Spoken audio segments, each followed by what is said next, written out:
Monsieur le ministre, bonjour. Bonjour. Depuis quelques jours circule à l'Assemblée nationale une proposition de loi pour modifier la Constitution et pour supprimer la limitation des mandats du chef de l'État. Pourquoi vouloir supprimer cette limitation à 2 mandats ? Eh bien, c'est un député de la nation qui a pris l'initiative en se fondant sur ce qui se passe autour de nous, dans notre zone monétaire, politique et de par le monde. Voulez-vous dire que les chefs d'État de la sous-région ont largement dépassé les 2 mandats et que vous voulez faire pareil pour le président Touadéra ? Quand on modifie une constitution, on ne nomme pas le président de la République, mais nous voulons une stabilité en République centrafricaine. Et le président Touadéra va-t-il convoquer prochainement une session extraordinaire de l'Assemblée pour faire voter cette modification de la Constitution ? Non, je ne crois pas. On ne lui conseille pas ça. L'Assemblée a fait une proposition de loi et cette proposition tombera sur la table du Conseil des ministres et on avisera. Le président de la République a 2 choix. Le premier choix, c'est celui de convoquer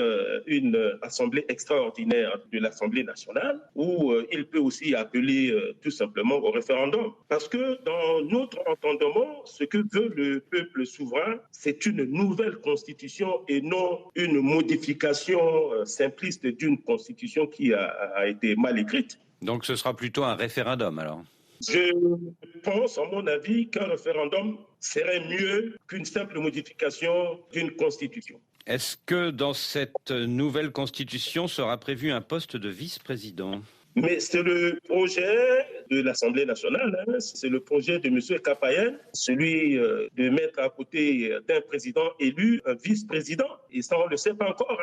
Je ne peux pas dire aujourd'hui que la constitution finale inclura un vice-président de la République. Et si ce poste est créé, est-il destiné à l'actuel président de l'Assemblée nationale, Simplice Sarandji, afin de le consoler de ne pas être le candidat du parti au pouvoir MCU à la présidentielle de 2026 ? Mais qui vous dit que M. Sarandji attend impatiemment pour être candidat au fauteuil suprême, c'est-à-dire à la magistrature suprême? En tout cas, il est de d'autres. Donc il est des vôtres. Tout à fait, c'est lui le patron du MCU. Alors il y a 9 ans, monsieur le ministre, quand le président Bozizé a voulu modifier la Constitution, ça s'est terminé par un coup d'État. Est-ce que vous ne craignez pas que l'histoire se répète ? Le président Bozizé n'a jamais modifié la Constitution. Le président Bozizé, son mandat terminait en 2010 et avec le concours de la Cour constitutionnelle de l'époque, le président Bozizé a fait prolonger son mandat d'1 année, ce qui a été refusé par le président Touadéra pendant la période de Covid. Est-ce que vous ne craignez pas que cette réforme constitutionnelle ne crée beaucoup de polémiques dans la société centrafricaine ? Mais la société centrafricaine, elle est multiforme. Le pouvoir est délégué par le peuple souverain. Et c'est au peuple souverain de trancher cette histoire. Tous les pays du monde actualisent leur constitution, y compris la France. La France est à, 5e ou 6e République. La modification de la Constitution n'est pas une exclusivité de la République centrafricaine. Et pourquoi, lorsqu'on parle d'une modification de la Constitution, vous brandissez tout de suite des menaces, des guerres, des troubles? C'est le peuple souverain qui va se prononcer. Il y a eu plusieurs modifications de la Constitution.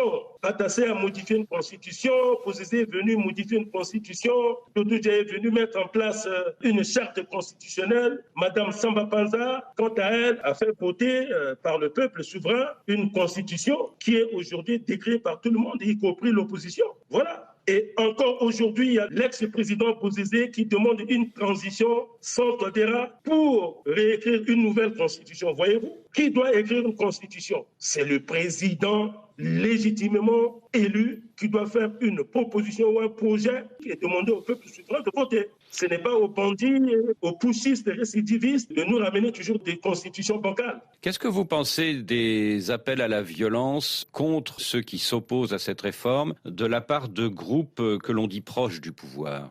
Moi, je ne connais pas de groupe proche du pouvoir qui menace l'opposition démocratique ou les gens qui veulent s'opposer à la modification de la Constitution. Le vote aura lieu un jour et c'est un vote binaire. C'est oui ou c'est non. Oui, mais sur les réseaux sociaux, on apprend que, en prévision de la manifestation favorable à la réforme qui aura lieu vendredi prochain, certains groupes proches du pouvoir appellent à utiliser les battes de baseball contre les tibias. Vous voyez sur les réseaux sociaux, les gens s'attaquent comme ils veulent à visage non découvert. Nous, ce n'est pas les réseaux sociaux qui fondent nos pensées positives pour le pays. Il y a la radio nationale, il y a des radios privées. Nous avons RFI aussi qui nous aide à communiquer. Et vous ne verrez jamais le président de la République ou un groupe quelconque proche du pouvoir menacer toute personne qui s'opposerait à la modification de la Constitution. C'est un jeu démocratique. Et voilà. Et toutes les opinions seront respectées. Mais comme depuis le 30 mars 2016, tout le monde est respecté, nous n'avons pas de prisonniers politiques. Ceux qu'on accuse de fomenter des coups d'État ont été libérés. C'est une première en République centrafricaine. Nous sommes un État de droit. Personne n'est inquiété à l'heure où je vous parle. Oui, mais tout de même, Fidel Guanjika, la semaine dernière, devant le Conseil de sécurité de l'ONU, la chef de la mission des Nations Unies à Bangui, Madame Valentine Rugwabiza, a dit « Attention, en Centrafrique, aux appels à la haine et à la violence contre les oppositions politiques. » Ce n'est pas aujourd'hui que les sommités des agences des Nations Unies disent tout ce qu'ils veulent, alarment l'opinion internationale. La chose la plus importante que les sommités des Nations Unies ici en Centrafrique devraient faire, c'est de militer pour que les forces légitimes qui doivent porter légitimement les armes puissent défendre la patrie. Voilà. Nous avons plus de 12 000 soldats onusiens ici. Qu'est-ce qu'ils font réellement ? Sur le plan sécuritaire, Fidel Guanjika, vous affirmez avoir repris le contrôle de la quasi-totalité du pays, mais n'y a-t-il pas toujours des accrochages meurtriers avec des groupes armés dans le nord-ouest et dans le nord-est de la République centrafricaine ? Aujourd'hui, nous avons reconquis les 100% du territoire. L'autorité de l'État est partout, par la présence des préfets, sous-préfets, secrétaires généraux, maires, ainsi de suite. Et donc, ce qui se passe aujourd'hui dans les contrées que vous venez de citer, c'est des bandits de grand chemin, comme toujours. C'est des résidus des groupes Seleka et Anti-Balaka qui, pour vivre, pillent les gens, brûlent les maisons, volent du bétail et pour se faire entendre. Et puis c'est tout. Il n'y a pas trop de gravité. L'armée nationale, avec nos alliés russes et rwandais, contrôle la situation. Oui, mais il n'empêche, la semaine dernière, dans la région de Bakouma, il y a eu une attaque des combattants rebelles de la CPC. Bien sûr, il y a des attaques sporadiques, mais à Bakouma, la CPC a été battue à plate couture. Que pensez-vous de la dernière lettre de l'ancien président Bozizé qui regrette que le processus de retour à la paix soit au point mort? N'est-ce pas finalement un appel à la discussion, à la négociation? Le soldat putschiste et récidiviste François Bozizé n'est pas un homme de dialogue. Il a refusé de dialoguer avec Mme Samba Panza et il avait même interdit à son parti de participer au grand forum de Bangui qui a fondé aujourd'hui la nouvelle nation centrafricaine. Et donc, Bozizé, c'est pas quelqu'un à qui on doit s'asseoir autour de la table.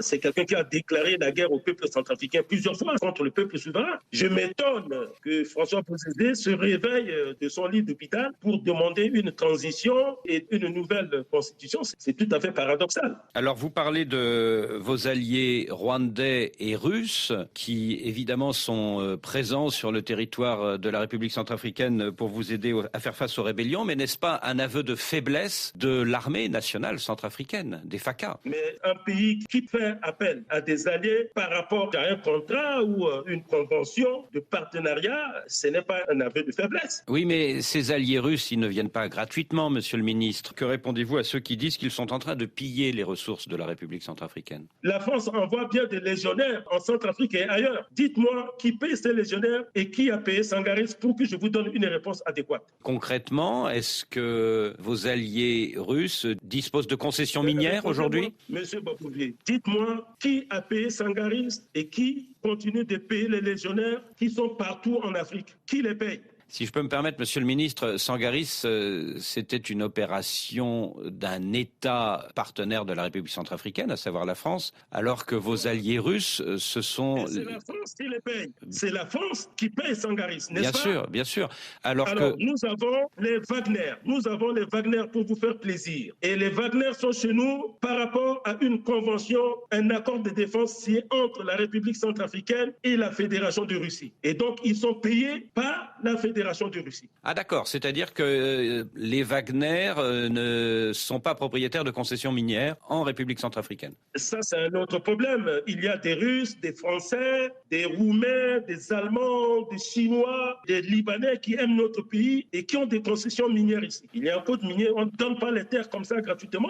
Donc les Wagner sont payés par Moscou. Tout à fait. Ils sont payés par les pays qui les ont envoyés ici. Qu'ils soient Wagner, Beethoven, Mozart, nous avons signé un contrat avec la Russie et la Russie nous a envoyé ces soldats ici que vous appelez Wagner. Nous on fait avec. Vous dites que les relations sont tendues avec la France. Va-t-on vers la rupture ? Non, on ne peut pas aller jusque là-bas. Monsieur Macron n'est pas éternel au pouvoir. Il lui reste quelques 5 ans et peut-être que dans ces 5 ans-là, le président Macron va revenir au bon sentiment et comme ça, on va reprendre les bonnes relations. Monsieur Touadéra n'a rien contre Macron. Monsieur Touadéra n'a jamais prononcé un mot déplacé envers Monsieur Macron, bien que Macron disait que Touadéra est un homme pris en otage par les Russes. C'est méchant. Donc les deux présidents se croisent comme à Bruxelles en février dernier, mais ils ne se parlent pas pour l'instant. Ils vont se parler un jour, il n'y a pas de problème. La République centrafricaine vient d'adopter le Bitcoin comme monnaie nationale. Mais, monsieur le ministre, comment faire fonctionner une crypto-monnaie dans un pays comme le vôtre où 90% de la population n'a pas accès à Internet ? Écoutez, l'Internet grand débit n'a pas encore couvert toute la France. Alors nous sommes ici chez nous au début. On ne veut pas rater la révolution électronique, la révolution informatique. On a raté la révolution industrielle et donc petit à petit, on va y arriver. Petit à petit, mais en attendant cette année, qu'est-ce que vous allez faire ? Est-ce que vous allez garder aussi le franc CFA comme monnaie nationale ? Il n'a jamais été question de sortir du CFA. Le président Bokassa, à l'époque, voulait frapper une monnaie nationale et la France l'a viré. Et donc, nous n'allons pas nous amuser à quitter la zone franc comme ça. Nous sommes quand même dans la CEMAC. Et le Bitcoin est une monnaie officielle, mais qui ne remplace pas le franc CFA. Alors, vous parlez de la CEMAC, la Communauté économique et monétaire d'Afrique centrale. En effet, vous en êtes membre et cette communauté interdit à ses membres de cumuler deux monnaies et donc d'avoir à la fois le Bitcoin et le franc CFA. Est-ce que vous ne craignez pas d'être sanctionné par vos partenaires de la CEMAC ? Oui, c'est toujours le mot sanction qui sort des bouches. Écoutez, nous avons officialisé le Bitcoin. C'est parce que nous l'avons officialisé que des pays qui sont autour de nous, que des pays de l'Occident qui utilisent à outrance le Bitcoin nous sanctionnent. Et pourtant, eux, la France, le Cameroun, le Congo, tous les pays de la CEAC, l'Union africaine, ils utilisent à outrance le Bitcoin. Ils ne l'ont pas officialisé. Nous avons eu le courage, l'honnêteté intellectuelle d'officialiser cette monnaie. C'est une monnaie de la société civile. C'est pas une monnaie politique. C'est une monnaie qui va aider toutes les populations non bancarisées à devenir riches. On parle de la fluctuation, mais tout cela, ça va se régler. On ne peut pas arrêter l'évolution, monsieur le journaliste. Monsieur le ministre, merci.